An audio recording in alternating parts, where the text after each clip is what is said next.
giliw, perlas ng silanganan, alab ng puso, sa dibdib mo'y buhay. Lupang hinirang, duyan ka ng magiting, sa manlulupig, di ka pasisiil. Sa dagat at bundok, sa simoy at sa langit mong bughaw, may dilagang tula at awit sa paglayang minamahal.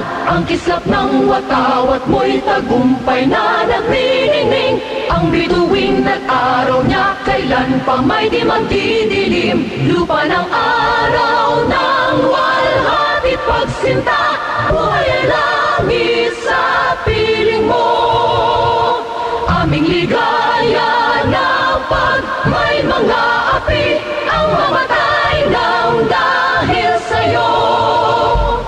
Muling sumasaimpapawid ang Presidential Broadcast Service, Radyo Pilipinas, Radyo Publiko 738. Ang aming studio ay nasa 4th floor ng Media Center Building, Visayas Avenue, Quezon City. Ang aming 50 kilowatt transmitter ay matatagpuan sa Marulas, Valenzuela City. Ang Radyo Pilipinas, Radyo Publiko ay pinangangasiwaan ng mga electronics and communication engineers at technicians. Pawang lisensyado ng National Telecommunications Commission, Rodentor Domingo, PECE 0001385. John Alvin Pelgone, ECE 006470. Jo Marie Refarial, ECE 0070984. Rachel Joy Tinidan, ECT 0023775. Maria Teresa Segovia, ECT 0026682. At Marvin Toledana, ECT 0019489. Radyo Pilipinas, Radyo Publiko 738 kHz is now signing on.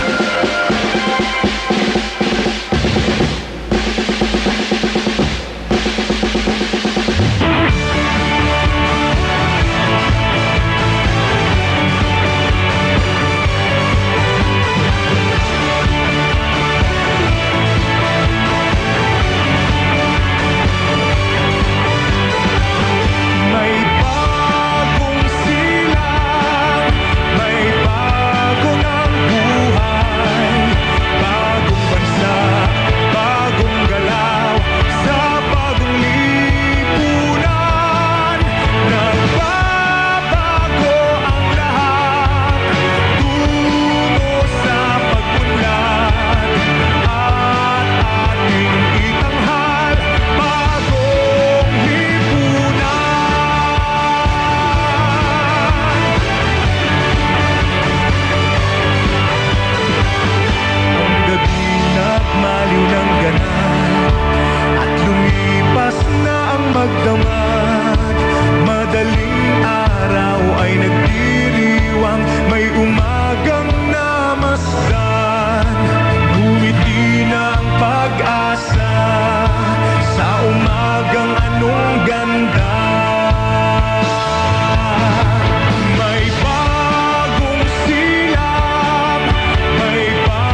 badyan ng bagong pag-asa. Sa pagsikat ng araw, isaisip natin na ang buhay at panahon ay mahalagang handog ng Panginoon. Huwag nating sayangin ang mga oras na mabilis na lumilipas, bagkus tutgin ang nararapat, ibigin ang Diyos at maglingkod sa kapwa. Sama-sama tayong magbigay puri sa Panginoon at pasalamatan siya dito sa ating programang Bagong Umaga, Bagong Pag-asa. Ano ang regalo mo kay Baby Jesus? Mapagpalang unang araw ng linggo sa taong ito, kapatid. Ipinagdiriwang po natin ang dakilang kapistahan ng pagpapakita ng Panginoon o Epiphany or Three Kings. Ito po si Sister Rose Agtarap ng Daughters of St. Paul para sa mabuting balita. Pagnilayan po natin ang mga regalo ng tatlong haring mago mula sa Ebanghelyo ayon kay San Mateo, Kabanata 2, talata 1 hanggang 12. Pagkapanganak kay Jesus sa Bethlehem, Judea, sa panahon ni Haring Herodes, dumating sa Jerusalem ang ilang pantas mula sa silangan. Nagtanong sila, "Nasaan ang bagong silang na hari ng mga Hudyo? Nakita namin ang pagsikat ng kanyang tala sa silangan at naparito kami para sambahin siya." at sinabi nila, "Sa Bethlehem ng Huda, sapagkat ito ang isinulat ng propeta." "At ikaw, Bethlehem, sa lupain ng Huda, hindi ikaw ang pinakaaba sa mga angka ng Huda, sapagkat sa iyo magmumula ang isang pinuno. Siya ang magiging pastol ng aking bayang Israel." Kaya lihim na tinawag ni Herodes ang mga pantas at hiningi sa kanila ng mga impormasyon tungkol sa sumikat na tala. At sa kanya sila pinapunta sa Bethlehem at sinabi, "Pumunta kayo at alamin ng tungkol sa bata. Pagkakita ninyo sa kanya, bumalik kayo sa akin para makapunta rin ako sa kanya at makasamba." Umalis sila pagkarinig nila sa hari. Nagpauna sa kanila ang tala na nakita nila sa silangan at tumigil ito sa itaas ng lugar na kinaroroonan ng sanggol. Labis na natuwa ang mga pantas nang makita nilang muli ang tala. Pumasok sila sa bahay at nakita nila ang sanggol kasama ni Maria ang kanyang ina. Lumuhod sila at sumamba at binuksan ang kanilang mga mamahaling dala at hinandugan siya ng mga regalong ginto, kamanyang at mira. Ibinahagi po ni Father Brian Tayag ng Society of St. Paul ang pagninilay sa Ebanghelyo. Naglakbay ang mga pantas upang hanapin ang bagong silang na hari ng mga Hudyo. Malinaw ang kanilang pakay, sambahin ang sanggol na si Jesus. Isang paalala ito sa atin na ang pananampalataya ay isang paglalakbay at ang liwanag ng Diyos ang ating gabay. Ipinagdiriwang natin ngayon ang Epifania, ang pagpapakita ng Diyos sa lahat ng tao. Kumakatawan ng tatlong pantas sa iba't ibang bansa at kultura. Nagpapaalala ito sa atin na ang kaligtasan ay para sa lahat. Ang tala na gumabay sa kanila ay simbolo ng liwanag ni Kristo na nagdadala ng pag-asa at pagkakaisa sa buong mundo. Kapansin-pansin din ang kanilang tugon nang matagpuan si Jesus. Sa kabila ng simpleng kapaligiran, isang sanggol na nasa sabsaban, ibinigay nila ang kanilang pinakamahalagang handog, ginto, kamangyan at mira. Sumasalamin ang mga ito sa kanilang pagkilala kay Jesus bilang Hari, Diyos at tagapagligtas. Ano ang maiaalay natin kay Kristo? Kapatid, tinatawag rin tayong maging talang nagliliwanag at gumagabay upang matagpuan ng iba si Kristo. Nagiging patotoo ba sa liwanag ni Kristo ang buhay natin? Sa ating mga gawain, salita at pagmamahal, nagiging tanda ba tayo ng pag-asa sa mundong naghahanap ng liwanag? Hanggang dito po muna tayo mga kapatid. Bukas po ay inaasahan ko kayong makasamang muli kung nangangailangan kayo ng anumang biyaya mula sa Panginoon at nais ninyong isama namin kayo sa aming mga panalangin. Huwag mag-atubiling mag-text sa 0970-177-2000. Nasa www.paullines.ph, Facebook at YouTube din po ang programang ito. At para sa pagtataguyod ng programang ito, salamat po sa inyong tulong donasyon na maaari niyong ipadala sa GCash account number 0968-631-3280. Mag-text lang po kayo para sa inyong pinadalang donasyon. Maraming salamat po. Sa ngalan ng Daughters of St. Paul at lahat ng Paullines Radio collaborators, ako po si Sister Rose na muling bumabati sa inyo ng isang magandang umaga. Pagpalain nawa kayo ng Panginoon, ang daan, ang katotohanan at ang buhay.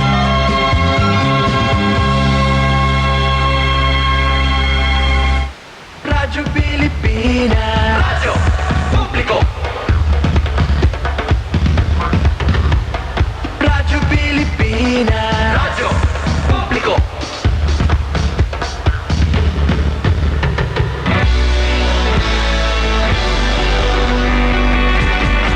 Mahalagang mga balita, napapanahong impormasyon. Kami ang inyong gabay pag may bagyo at sakuna. Serbisyo ng gobyerno kapag may nangangailangan. Mga proyekto ng Pangulo, damang-dama ang pagmamahal niya. Tulay ng mga hinaing, ang problema ng bayan ating lulutasin. Tulay sa himpapawid, tulay ng pagbabago.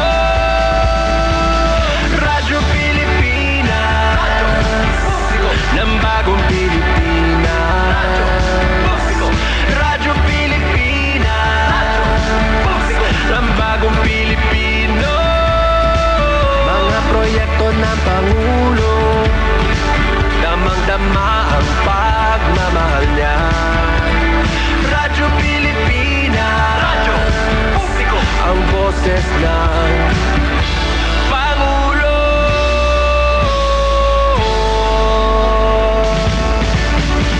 Karamay niyo kami, kahit malayo man kami nakakarating. OFW magsasaka, buhay ay iba't iba, san mang lugar ng bansa natin. Tulay ng mga hinaing, ang problema ng bayan ating lulutasin.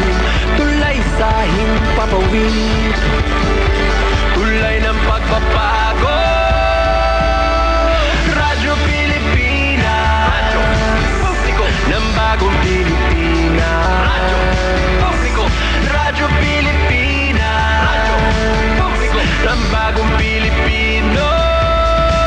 Mga proyekto ng Pangulo, damang-dama ang pagmamahal niya. Radyo Pilipinas, Radyo Publiko, ang boses ng Pangulo.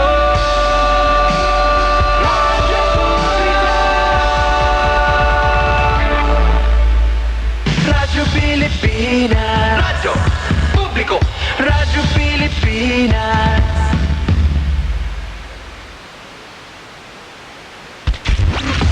Serving the Republic of the Philippines for more than 75 years. Ito po ang Presidential Broadcast Service. Ito ang Presidential Broadcast Service Radyo Pilipinas, Radyo Publiko, ng bagong Pilipinas para sa bagong Pilipino. Naghahatid ng mahahalagang balita at impormasyon. Nag-uugnay ng pamahalaan sa sambayanan. Tulay sa himpapawid ng serbisyo publiko. Radyo Pilipinas, Radyo Publiko, ang boses ng Pangulo. Sa Mega Manila, 738. Radyo Pilipinas, Radyo Publiko,